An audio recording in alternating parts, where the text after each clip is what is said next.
मेरा नाम Vishal Sonawane Patil, customs and central excise inspector CGL 17। जैसे कि अभी आपको ज्योग्राफी का लेक्चर दिखने वाला है, लेकिन उसके पहले मैं जो बोलने वाला हूँ आपको वो अच्छे से समझ लो, ठीक है। आपको मैं मेरे नोट्स जो है वो मैं प्रोवाइड कर दूंगा, वहाँ पे फ़ोटोज़ रहेंगे, वो आपको मैं अच्छे से एक्सप्लेन कर दूंगा, ठीक है।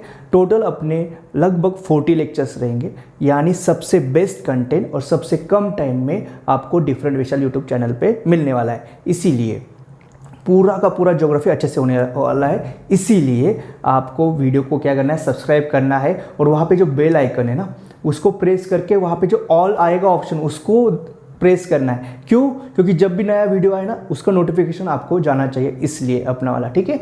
तो आपका कोई भी क्लास मिस ना हो। और एक सबसे इम्पोर्टेंट बात, आपको यदि आपने टेलीग्राम ज्वाइन नहीं किया तो पहले टेलीग्राम ज्वाइन कर लो। क्यों? क्योंकि मैं जो यहाँ पे पढ़ाने वाला हूँ उसके PDFs आपको टेलीग्राम पे मिल जाएंगे। मैं अपडेट करता रहूँगा, वो वहाँ पे मिल जाएंगे आपको अपने टेलीग्राम पे। तो @विशाल सर सेंट्रल एक्साइज सर्च कर लेना टेलीग्राम पे। दो ग्रुप्स मिलेंगे, दोनों अच्छे से ज्वाइन कर लो, कोई टेंशन वाली बात नहीं है, ठीक है। उसके बाद वीडियो को लाइक कमेंट शेयर तो ज़रूर किया करो, ठीक है। क्योंकि देखो यार, ऑफलाइन होता है ना तो मुझे पता चलता है ऑफलाइन में कि नहीं कि यार बच्चे को समझ रहा है या नहीं समझ रहा है स्टूडेंट को, ठीक है। लेकिन ऑनलाइन प्लेटफॉर्म में कहाँ से समझेगा? तो अपना कमेंट बॉक्स है, वहाँ से समझता है सारा कुछ, है ना। तो जितना आपका कमेंट अच्छा वहाँ पे आता है, उतना मेरा पॉजिटिविटी बढ़ता है। मुझे अच्छा आपको और कंटेंट देने का मन होता है ना, सिंपल सी बात है। जितना लाइक्स बढ़ता है उतना अच्छा रहता है ना। तो वहाँ पे लाइक कमेंट और ज़्यादा से ज़्यादा बच्चों के साथ शेयर करो, क्योंकि हम बेस्ट कंटेंट दे रहे हैं, आपको पता है। क्योंकि ज़्यादा से ज़्यादा बच्चे, आपके जो भी दोस्त हैं, उनके साथ इस वीडियो को शेयर कर दो, ठीक है। फिर और मेरा इंस्टा ID डिफरेंट विशाल, उस पर आप जाके, मैं हर संडे वहाँ पे शाम को 7 बजे लाया होता है, ये तो आपको पता ही है, ठीक है। फिर अच्छे से पढ़ाई करना, और सबसे इंपॉर्टेंट और एक बात कि वीडियो को बिल्कुल भी डाउनलोड नहीं करना है। बिना डाउनलोड करके वीडियो देखो, क्योंकि यार तुम वीडियो डाउनलोड करके देखते हो तो वॉच टाइम नहीं आता, तो यूट्यूब को लगता है ये वीडियो कुछ भी काम करने, तो सिंपल सी बात है, रिकमेंड भी नहीं करता। आपको उतना ही नेट जाने वाला है जहाँ जितना आप वीडियो डाउनलोड नहीं करते हुए ये करने वाले, ठीक है ना।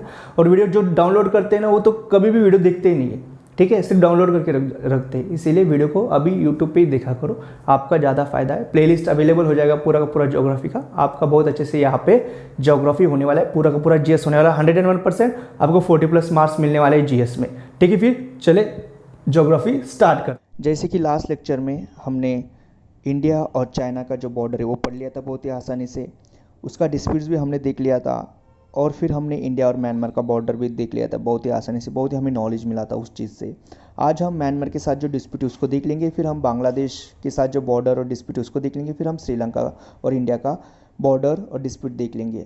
बहुत ही आज हमें नॉलेज मिलने वाला है, तो एक बहुत ही नॉलेजेबल सेशन है, आपको ज़रूर सुनना चाहिए। पूरा का पूरा लेक्चर सुनो, बहुत आपको हेल्प होने वाली है। जैसे कि मैंने कल बताया था आपको, यानी लास्ट लेक्चर में बताया था, म्यांमार और इंडिया का जो बॉर्डर है वो एक हिल और हाई डेंस फॉरेस्ट से बना हुआ है, यानी पहाड़ी और घने जंगल है वहाँ पे। इसी वजह से वहाँ पे टेररिस्ट भी मतलब बहुत ही आसानी से आ सकते हैं, है ना। जैसे पाकिस्तान से तो मैक्सिमम टेररिस्ट आते हैं, यानी आतंकवाद वहाँ से ज़्यादा होता है, लेकिन म्यांमार से भी होता रहता है, और वहाँ पे ड्रग सप्लाई भी होता रहता है बहुत सारा इस बॉर्डर पे, इंडिया और म्यांमार के बॉर्डर पे। तो ये दो मेन प्रॉब्लम होती है इंडिया और म्यांमार के बीच में। उसके साथ ही दिफू दर्रा यानी दिफू पास जो है वो एक मेन डिस्प्यूटेड पॉइंट है इंडिया और म्यांमार के बीच में। एक्चुअली दिफू पास क्या है, अरुणाचल प्रदेश में लोकेटेड है, यानी इंडिया में लोकेटेड है, लेकिन म्यांमार ये मानता है कि दिफू पास म्यांमार का प्रदेश है, ठीक है। तो इसीलिए दोनों के बीच में थोड़ा सा झगड़ा होता है दिफू पास के लेके। इंडिया मानता है दिफू पास इंडिया का पार्ट है, और म्यांमार मानता है दिफू पास म्यांमार का पार्ट है। तो दिफू पास, जैसे मैंने वो पॉइंट जो वहाँ पे दिख रहा है आपको, वो दिफू पास है। उसके ऊपर यानी नॉर्थ साइड में चाइना है, उसके राइट हैंड साइड यानी ईस्ट साइड में म्यांमार है, उसके लेफ्ट हैंड साइड यानी उसके वेस्ट साइड में इंडिया है। तो ऐसे 3 कंट्रीज़ है दिफू पास के आजू बाजू में, ठीक है। तो ये डिस्प्यूटेड है म्यांमार और इंडिया के बीच में। इतना हो गया दिफू पास, इतना ही आपको याद रखना है। देन जो इरावती रिवर है, इरावती जो नदी है, वो है लाइफ लाइन ऑफ म्यांमार। यदि आपको एग्जाम में पूछा जाए कि म्यांमार की लाइफ लाइन कौन सी है, तो सिंपल सा आंसर है इरावती नदी, यानी जीवन धारा है म्यांमार की इरावती नदी। अब हम देख लेंगे बांग्लादेश। जैसे कि आप मैप में देख सकते हो, मैंने इंडिया का मैप दिखाया है बांग्लादेश से रिलेटेड। बांग्लादेश WB यानी वेस्ट बंगाल के साथ बॉर्डर शेयर कर रहा है। बांग्लादेश यानी रेड कलर में मैंने दिखाया बांग्लादेश, है ना। बांग्लादेश वेस्ट बंगाल के साथ बॉर्डर शेयर कर रहा है, देन आसाम के साथ बॉर्डर शेयर कर रहा है, देन यमजी यानी मेघालय के साथ बॉर्डर शेयर कर रहा है, देन टीआर यानी त्रिपुरा के साथ, देन यमजेड यानी मिजोरम के साथ। तो जो बॉर्डर लेंथ है बांग्लादेश और इंडिया की वो है 4096 किलोमीटर, 4096 किलोमीटर। और यदि आपको एग्जाम में पूछा जाए कि लॉन्गेस्ट जो बॉर्डर है, लॉन्गेस्ट बॉर्डर लेंथ जो इंडिया शेयर करता है किसी कंट्री के साथ, तो आपका सिंपल सा आंसर रहेगा बांग्लादेश। तो बांग्लादेश की बॉर्डर आपने देख ली, वेस्ट बंगाल, आसाम, मेघालय, त्रिपुरा और मिजोरम के साथ। एक्चुअली बांग्लादेश 1971 में इस्टेब्लिश हुआ था। अभी हम थोड़ा सा हिस्ट्री देखते हैं बांग्लादेश का। एक्चुअली बांग्लादेश जो था पहले इंडिया का पार्ट था।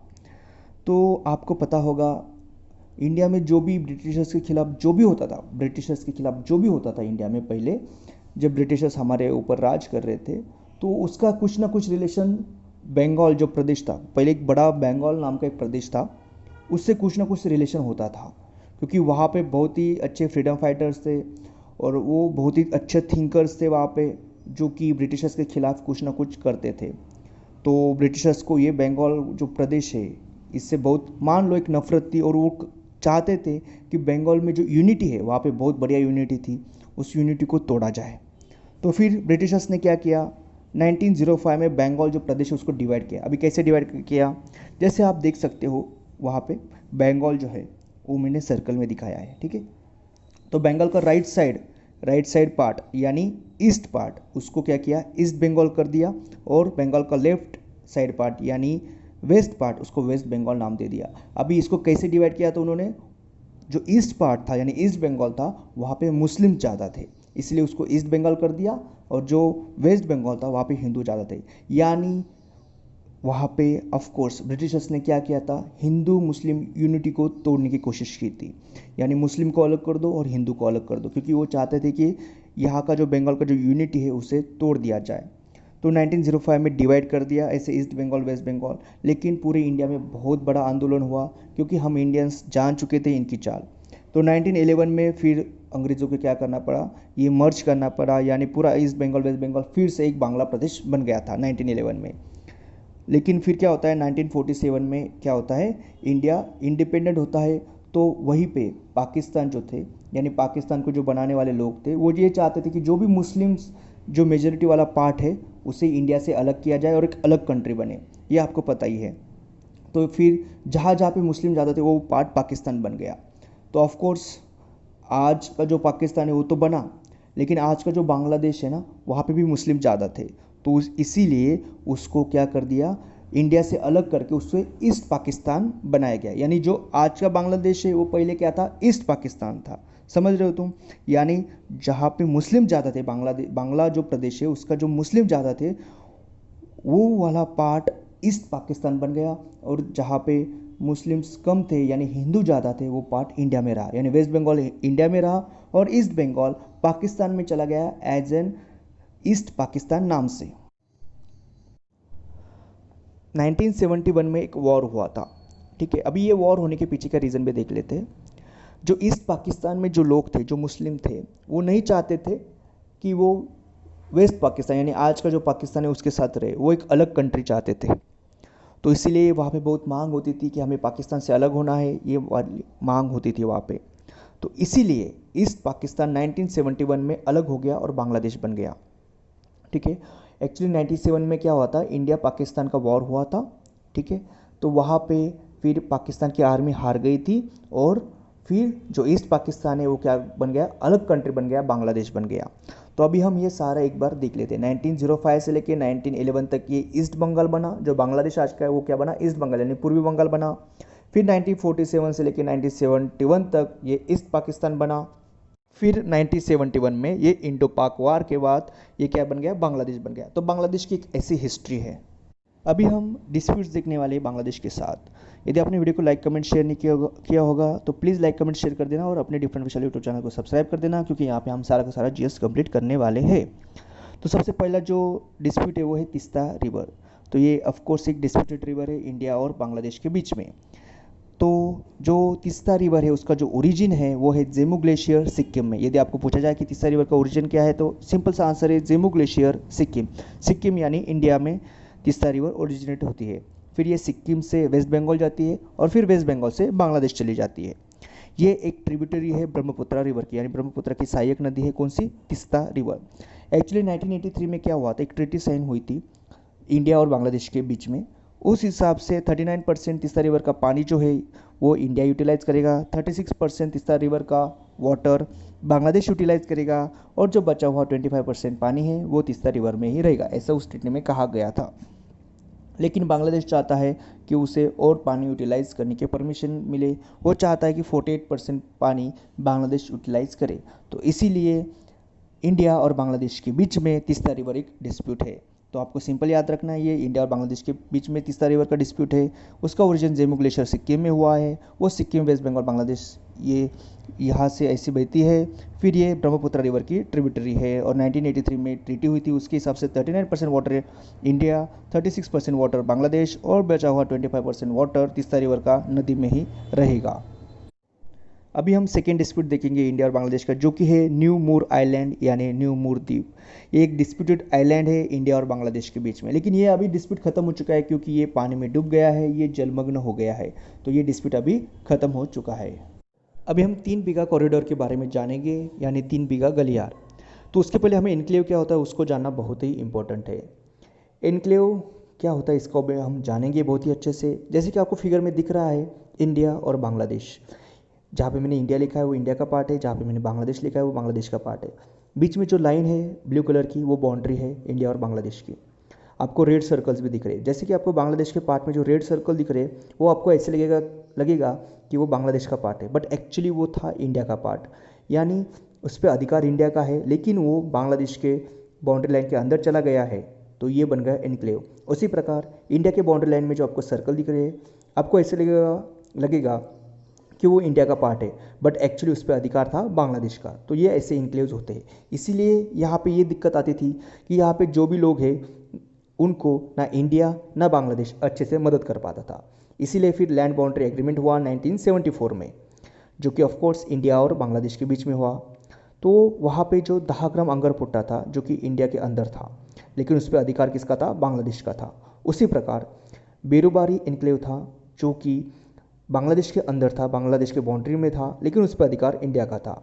तो ये लैंड बाउंड्री एग्रीमेंट में ऐसे कहा गया था कि चलो हम इंडिया वाले दहाग्राम अंगरपुट्टा बांग्लादेश को दे देंगे और बांग्लादेश वाले बेरुबारी जो इनक्लेव है वो इंडिया को दे देंगे, ऐसा वहाँ पे कहा गया था। बट बेरुबारी तो इंडिया को मिल गया, लेकिन दहाग्राम अंगरपुट्टा इंडिया बांग्लादेश को नहीं दे पाया क्योंकि वेस्ट बंगाल और आसाम के जो लोग थे वो मना कर रहे थे दहाग्राम अंगरपुट्टा किसको, बांग्लादेश को देने के लिए। फिर थोड़ी सी दिक्कत आई, फिर दहाग्राम अंगरपुट्टा तो बांग्लादेश का पार्ट है, तो क्या किया जाए ये सोचने लगे इंडिया और बांग्लादेश के जो भी वहाँ पे ऑफिसर्स थे वो। तो फिर वहाँ पे एक काम किया गया, बांग्लादेश से लेके दहाग्राम अंगरपुट्टा तक एक रास्ता बनाया गया और उसी रास्ते को 3 बीघा कॉरिडोर कहा जाता है। तो 3 बीघा कॉरिडोर क्या है, बांग्लादेश से दहाग्राम अंगरपुट्टा जाने के लिए जो रास्ता है वो 3 बीघा कॉरिडोर है। तो ऐसे मुझे लगता है मैंने आपको 3 बीघा कॉरिडोर अच्छे से समझाया होगा। अभी हम सुंदरबन डेल्टा के बारे में जानेंगे। तो सुंदरबन डेल्टा एक्चुअली रिवर्स बनाती है। एक्चुअली रिवर्स अपने साथ जो सेडिमेंट्स लेके आती है उसको डिपॉजिट करती है और फिर उससे एक डेल्टा बन जाता है। तो सुंदरबन डेल्टा जो है वो लार्जेस्ट डेल्टा है पूरे वर्ल्ड का। तो पद्मा और जमुना इन दो रिवर ने सुंदरबन डेल्टा बनाया है। पद्मा को एक्चुअली हमारे इंडिया में गंगा कहा जाता है, लेकिन बांग्लादेश में उसको पद्मा कहा जाएगा, और जमुना को ब्रह्मपुत्र कहा जाता है हमारे देश में, लेकिन उसको बांग्लादेश में जमुना कहा जाएगा।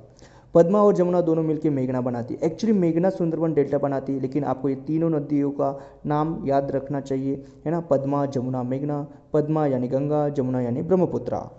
तो इस सुंदरबन डेल्टा में मैंग्रोव फॉरेस्ट बहुत ही फेमस है। मैंग्रोव फॉरेस्ट पाए जाते हैं इस सुंदरबन डेल्टा में, जिसको ज्वारीय वन कहा जाता है हिंदी में। तो जो इंडियन सुंदरबन डेल्टा जो है वो साउथ पार्ट है मेजर डेल्टा का, यानी जो मेजर सुंदरबन डेल्टा उसका जो साउथ पार्ट है वो कौन सा है, इंडियन सुंदरबन डेल्टा है। यानी जो मेजर यानी मुख्य डेल्टा का दक्षिणी भाग क्या है, इंडियन सुंदरबन डेल्टा है। और इसको इंडियाज़ 27th रामसर आर्द्रभूमि यानी रामसर वेटलैंड घोषित किया गया है। तो रामसर वेटलैंड एक्चुअली ये क्या है, ठीक है। तो रामसर एक सिटी है ईरान में। तो 1971 में वेटलैंड कंजर्वेशन एक हुआ था इस ईरान सिटी में। तो वहाँ पे ये बोला गया था कि जो वेटलैंड है उनको हमें संरक्षण करना चाहिए। तो उसी वजह से फिर अलग अलग कंट्रीज़ रामसर वेटलैंड घोषित करते हैं उनके वेटलैंड्स को।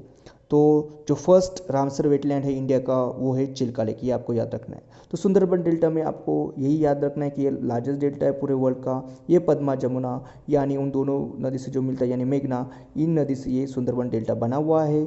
वहाँ पे मैंग्रोव फॉरेस्ट होते हैं। और इंडियन जो सुंदरबन डेल्टा जो है जो कि साउथ पार्ट है मेजर डेल्टा का, और ये इंडिया का 27th रामसर वेटलैंड है। ठीक है, और जो फर्स्ट रामसर वेटलैंड है इंडिया का वो है चिल्का लेक जो कि 1981 में बना था। अभी हम श्रीलंका के बारे में पढ़ लेंगे। श्रीलंका को आइलैंड ऑफ जेम्स भी कहा जाता है यानी रत्नों का द्वीप कहा जाता है। श्रीलंका का ओल्ड नेम जो है यानी पुराना नाम जो है वो है सिलोन यानी शिलोन। और इसी श्रीलंका को कोकोनट शेप कंट्री भी कहा जाता है यानी नारियल की आकृति का देश कहा जाता है। क्योंकि जैसे यदि आप मैप में देखोगे श्रीलंका को तो आपको पता चल जाएगा कि एक कोकोनट शेप का कंट्री है। और इंडिया और श्रीलंका के बीच में पाक स्ट्रेट है और बे ऑफ मन्नार है यानी पाक जल संधि और मन्नार की खाड़ी। तो इंडिया और श्रीलंका को कौन कौन अलग करता है? एक तो पाक स्ट्रेट अलग करता है यानी पाक जल संधि अलग करती है, और बे ऑफ मन्नार यानी मन्नार की खाड़ी अलग करती है। आपको एग्जाम में पूछा जाता है कि पाक स्ट्रेट कहाँ पे, तो बहुत सारे बच्चे कंफ्यूज होते हैं और वो आंसर क्या करते हैं पाकिस्तान दे देते हैं, लेकिन नहीं, ये इंडिया और श्रीलंका को अलग करता है पाक स्ट्रेट। जैसे कि आपने राम सेतु के बारे में सुना होगा। राम सेतु ऐसा माना जाता है जो कि श्री रामचंद्र प्रभु जी ने बनाया था। तो इसी राम सेतु को एडम्स ब्रिज भी कहा जाता है। और ये राम सेतु की जो लेंथ है वो है 48 किलोमीटर। तो राम सेतु इंडिया का जो धनुषकोटी पार्ट है यानी धनुषकोटी से लेके तलाई मन्नार तक राम सेतु बना हुआ है। तलाई मन्नार श्रीलंका का पार्ट है और धनुषकोटी इंडिया का पार्ट है। तलाई मन्नार एक्चुअली जो मन्नार पार्ट है श्रीलंका का उसका छोटा सा पार्ट तलाई मन्नार है। तो राम सेतु किस किस को जोड़ता है? धनुषकोटी और तलाई मन्नार को राम सेतु जोड़ता है। जैसे कि आप मैप देख पा रहे हो, है ना, तो साउथ इंडिया का पार्ट आपको दिखाई दे रहा है मैप में और श्रीलंका भी दिखाई दे रहा है। तो एक आपको आइडिया आ गया कि श्रीलंका कहाँ पे है इंडिया से रिलेटेड। तो जैसे कि वहाँ पे डॉटेड लाइन जो आपको दिखाई दे रही है ये एक इमेजिनरी लाइन होती है यानी मेन जो लैंड लाइन जो है, जो मेन लैंड है इंडिया का, उससे 200 नॉटिकल माइल्स यदि आप आगे जाके एक इमेजिनरी लाइन खींचते हो तो जो पार्ट रहेगा यानी जो मेन लैंड और ये 200 नॉटिकल माइल की जो अंतर जो पार्ट रहेगा पानी का, वाटर का यानी अपने सी का, समुंदर का जो पार्ट रहेगा उसी को EEZ यानी एक्सक्लूसिव इकोनॉमिक जोन कहा जाएगा। और ये पार्ट में क्या होता है, जो इंडियन फिशरमैन होते हैं वो वहाँ पे जा सकते हैं और फिशेस को पकड़ सकते हैं यानी मच्छी को पकड़ सकते हैं और उसका बिजनेस कर सकते हैं। लेकिन श्रीलंका का ये कहना है कि इंडियन फिशरमैन ये 200 नॉटिकल माइल जो है उसके आगे आते हैं यानी श्रीलंका के बाउंड्री के अंदर आ जाते हैं और फिर यहाँ से मच्छियाँ यानी फिशेस पकड़ के ले जाते हैं, जिसके वजह से श्रीलंका को बहुत बड़ा आर्थिक नुकसान हो जाता है। तो इसी वजह से इंडिया और श्रीलंका के बीच में थोड़ा सा तनाव होता रहता है ये फिशरमैन से रिलेटेड चीज़ों में। जैसे कि आप मैप में देख पा रहे हो मैंने श्रीलंका में जाफना दिखाया हुआ है। श्रीलंका में एक प्लेस है जाफना। ये जाफना क्यों इम्पोर्टेंट है? एक्चुअली जाफना में LTTE यानी लिट्टे ये ऑर्गेनाइजेशन एक्टिव थी। इसी लिट्टे ने राजीव गांधी जी की हत्या की थी। अभी मैं आपको स्टेट के बारे में बताऊंगा, स्टेट क्या होते हैं। तो जैसे कि आप फिगर में देख पा रहे हो L1 और L2 ये क्या है, लैंड एरियाज है, और W1 W2 ये क्या है, वाटर बॉडीज़ है। तो जो दो बड़े वाटर बॉडीज़ को जो जोड़ता है और दो लैंड बॉडीज़ को जो जोड़ता है उसी को स्ट्रेट कहा जाता है। मुझे लगता है आपको स्ट्रेट समझ में आ गया होगा। और जैसे कि आपको पता है इंडिया और श्रीलंका को पाक स्ट्रेट ने अलग किया हुआ है। तो श्रीलंका का हमें सिर्फ इतना याद रखना है कि ये आइलैंड है जेम्स का, इसका ओल्ड नेम सिलोन या शिलोन है, ये एक कोकोनट शेप कंट्री है, और इंडिया और श्रीलंका को पाक स्ट्रेट या बे ऑफ मन्नार ने अलग रखा है। और धनुषकोटी और तलाई मन्नार को जो जोड़ता है वो क्या है, राम सेतु या एडम्स ब्रिज है जिसकी लेंथ 48 किलोमीटर है। धनुषकोटी इंडिया के अंदर है, तलाई मन्नार श्रीलंका के अंदर है।